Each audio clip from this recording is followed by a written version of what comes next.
Like a significant portion of the aviation industry, KLM is currently at risk of a pilot shortage impacting its schedule moving into the future. However, the Dutch carrier has offered insight into just what this impact will look like moving forward. Current risks include forcing the airline to ground part of its fleet from 2027 onwards because it lacks qualified pilots able to take on the workload to perform across its aircraft on the network. As a means to try and mitigate this risk, KLM hopes that more of its part-time pilots will make the transition back towards full-time roles to stop the risk of groundings occurring and obviously the financial and operational impact that would be had on the business. The Telegraph reports this following comments from the head of KLM's flight service division. While the company technically employs more pilots, significant risks are associated, and while this figure is more than it ever has been, the degree of part-time to full-time workers has changed quite dramatically and means that even though they have so many pilots, it's not enough to really enable a safe and robust operation. The risks stem largely from sick leave and part-time work that has only increased in recent years, and certainly you've got to feel following the global pandemic, as many people's work arrangements have just become more flexible, not as locked on, and changed dramatically. KLM says they on average lose some 50 full-time jobs per year. Not necessarily are we seeing the employees in question leaving their full-time roles by departing the company, but rather exercising their own right to transition towards more part-time positions within the airline business instead. While these moves will benefit the employees making the switch, they have the opposite effect on KLM, especially for those staff roles that are positioned at the front of the airplane in your cockpit. The knock-on effect is enormous.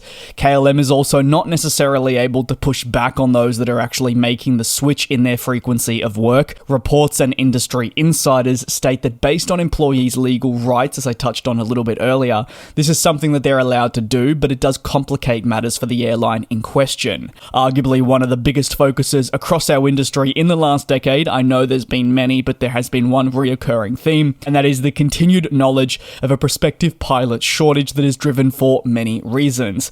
However, you just have to feel that cost and availability plays a role in this. To train and become a pilot requires significant funding, and also time that is not available for the vast majority. Even if young people may have a dream of becoming a pilot, I'm sure there's many of you today that are watching that may have achieved that dream, but knew that it was simply not within their reach. It therefore becomes only available to really a select few, who, while making substantial sacrifices, can either be plunged into debt or are in a fortunate enough position to really be able to already afford the training required and then move into a role. There are programs out there that enable an easier pathway, but that is still a challenge getting into, and we still have the same overlying problems of availability and more, parents unable to take their kids to training and so forth. As a result, we have seen airlines begin trying to find initiatives to keep the training process the same, but see the ability to actually get trained in this field a more effortless process. Now, this can be seen through various academies that's popping up right throughout the world, and generally programs initiated by airlines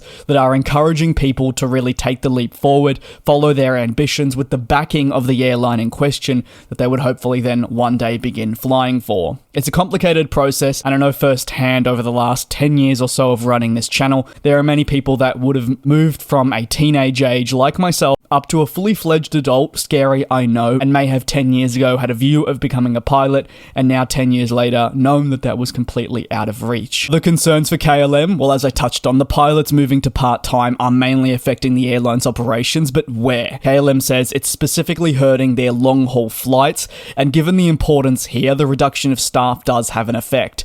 There is a lot more consideration than just a lack of pilots.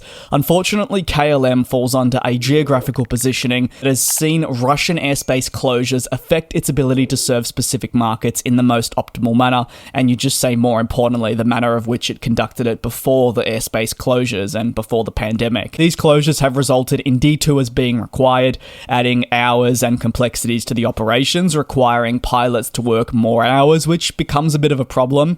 While agreements have had to be reached with unions to facilitate flights ongoing, this won't really act as a solution to the problem, with the difficulties to persist.